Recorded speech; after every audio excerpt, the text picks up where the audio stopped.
Volume 1, Chapter 64. The same day, 9th of November, immediately after. The paralytic cured in Peter's house. I see the shore of the lake of Gennesaret, and I can see the boats beached by the fishermen. On the foreshore, leaning against the boats, are Peter and Andrew, intent on mending the nets, which their assistants bring them still dripping, having rinsed them in the lake to remove entangled rubbish. About 10 yards away, John and James, bent over their boat, are busy at tidying it up, and they are helped by an assistant and by a man about 50 or 55 years old, who I think is Zebedee, because the assistant calls him Master, and also because he is very like James. Peter and Andrew, with their backs to the boat, are working silently, knotting the threads of the nets and fixing corks to them.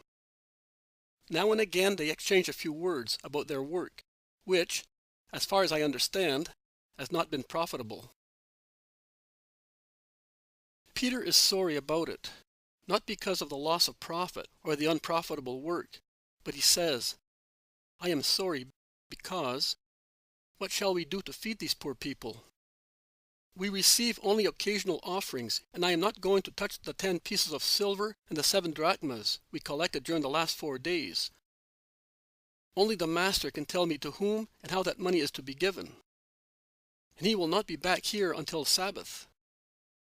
If we had had a good haul, I would have cooked the small fish for the poor, and if anyone at home grumbled, I would not have cared.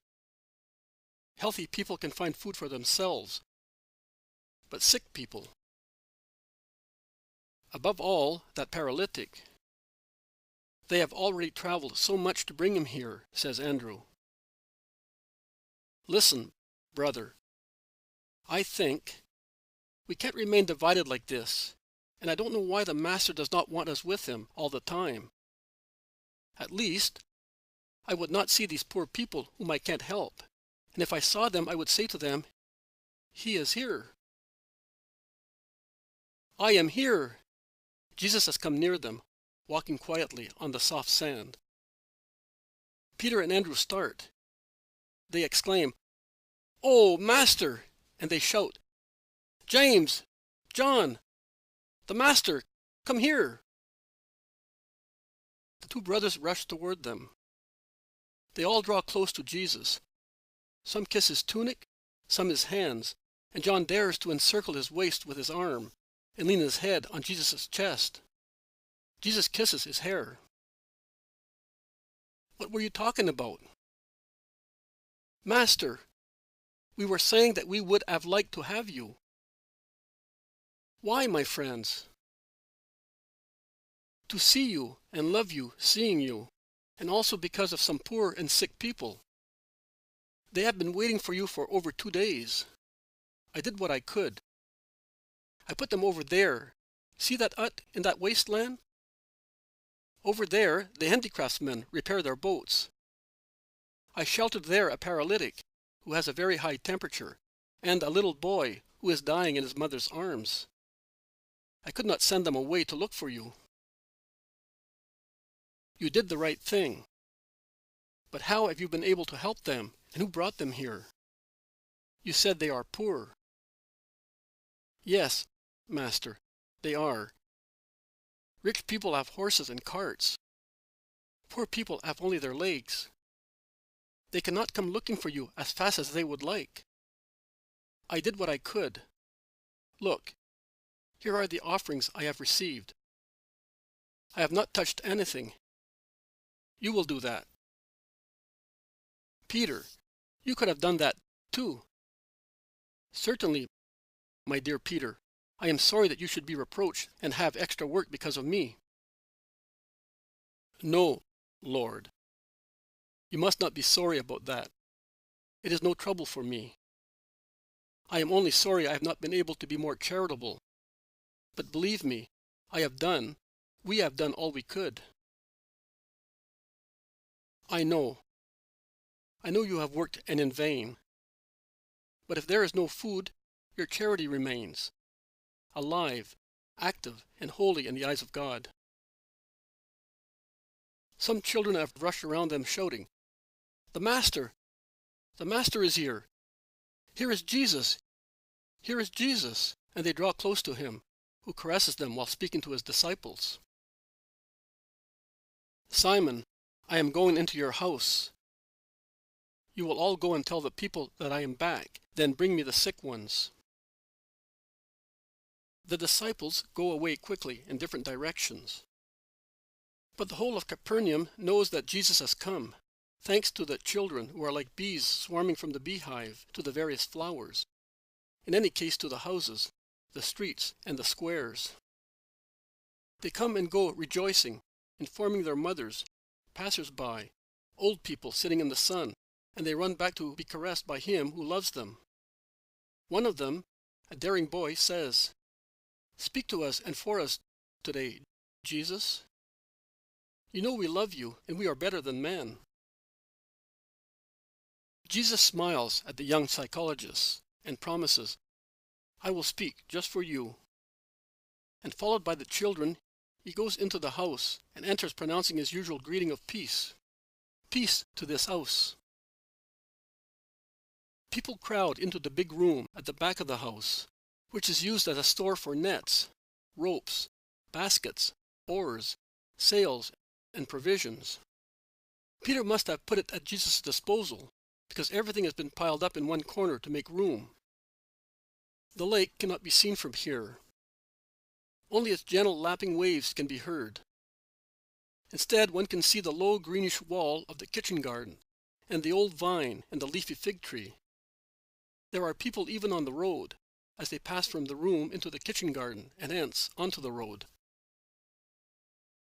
Jesus begins to speak. In the front row, there are 5 high-ranking people who have elbowed their way through the crowd, taking advantage of the fear they strike into poor people. Their sumptuous garments and their pride denounce them as Pharisees and doctors. But Jesus wants his little friends round him, a crown of innocent little faces, of bright eyes, of angelical smiles, all looking up at him. Jesus speaks, and while speaking, now and again he caresses the curly head of a child who is sitting at his feet, resting his head on his little arm, bent on Jesus' lap. Jesus is speaking, sitting on a huge pile of baskets and ropes. My beloved went down to his garden, to the beds of spices, to pasture his flocks in the gardens, and gather lilies. He pastures his flock among the lilies, says Solomon, the son of David, from whom I descend, I, the Messiah of Israel. My garden. Which garden is more beautiful and worthy of God than heaven, where the flowers are the angels created by the Father? And yet, it is not so. The only begotten Son of the Father, the Son of Man, wanted another garden, because it is for the sake of man that I took flesh, without which I would not be able to redeem the faults of the flesh of man. A garden which might have been but little inferior to the heavenly one, if from the earthly paradise the children of Adam, the children of God, had spread about, like sweet bees from a beehive, to populate the earth with holiness destined entirely for heaven. But the enemy sowed brambles and thorns in Adam's heart, and brambles and thorns have overflown from his heart onto the earth. It is no longer a garden, but a wild, cruel forest in which fever stagnates and snakes nestle. And yet, the beloved of the Father still has a garden in this world, which is domineered by Mammon. The garden in which he feeds on his celestial food, love and purity. The bed where he picks the flowers dear to him, flowers not stained with sensuality, greed, pride. These ones. Jesus caresses as many of the children as he can, patting with his hand the little attentive heads, one big caress that touches them lightly and makes them smile happily. Here are my lilies. Solomon, in all of his wealth, did not have a robe more beautiful than the lily that scents the valley. Neither did he possess a diadem of a more splendid gracefulness than the one in the pearl chalice of a lily. And yet, for my heart, there is no lily worth one of these. There is no flower bed, no garden of wealthy people, all cultivated with lilies, that I consider worth only one of these pure, innocent, sincere, simple little children. Men and women of Israel, you, great and humble people, according to your wealth and position, listen. You are here because you want to know me and love me. You must therefore know the first condition to become mine. I will not speak difficult words. Neither will I give you more difficult examples. I say to you, take example from these children. Which of you has no children, nephews, or little brothers in their childhood, at home? Are they not a restful comfort, a bond for parents, relatives, friends? Their souls are as pure as a clear dawn. Their faces scatter clouds and inspire hope. Their caresses dry your tears and give you new strength.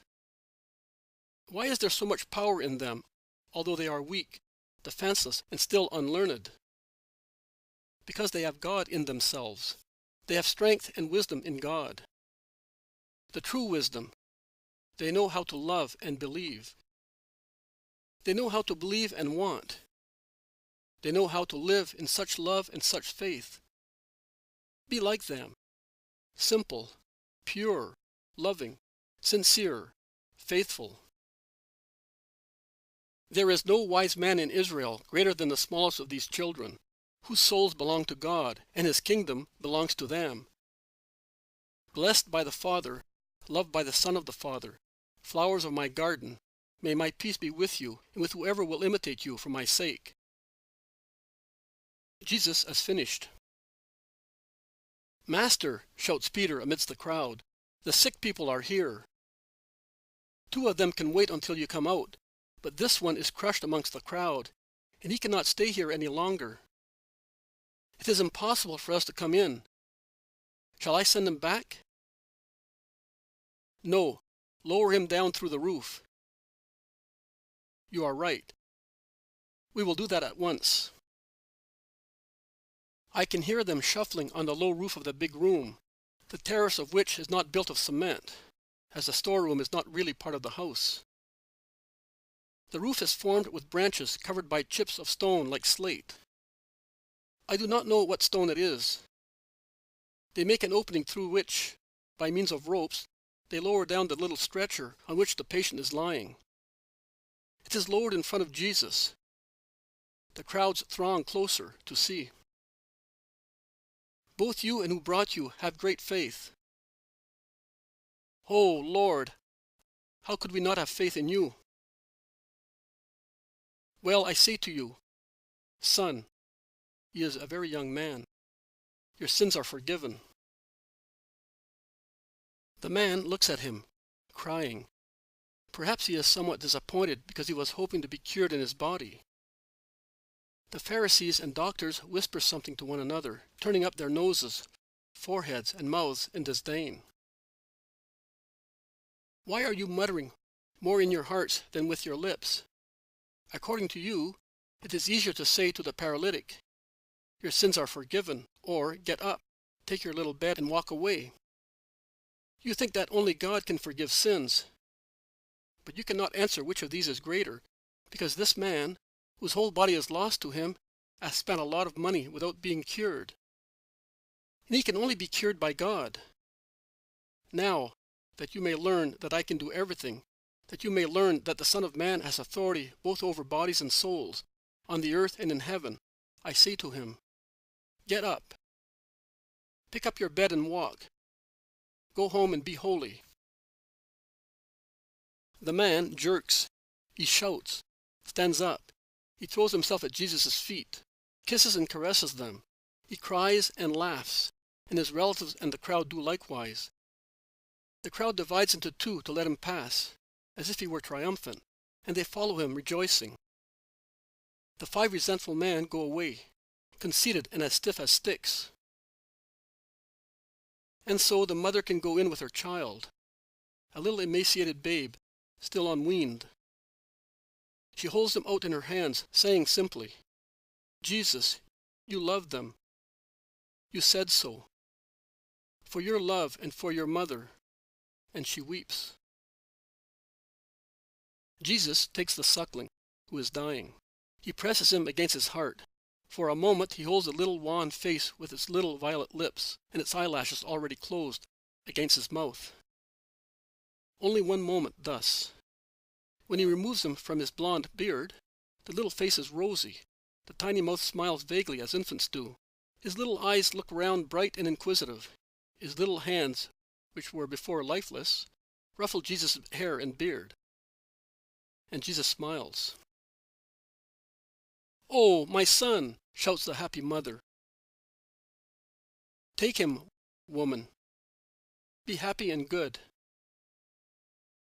And the woman takes her reborn son and presses him to her heart. And the little one claims his food at once. He searches, finds, opens, and sucks, happy and hungry. Jesus blesses and passes. He goes to the door where is the man with the high temperature. "Master, be good. And you, too, make use of your health and justice." He caresses him and goes out. He goes back to the beach, followed, preceded, and blessed by many who implore him. "We did not hear you. We could not get in.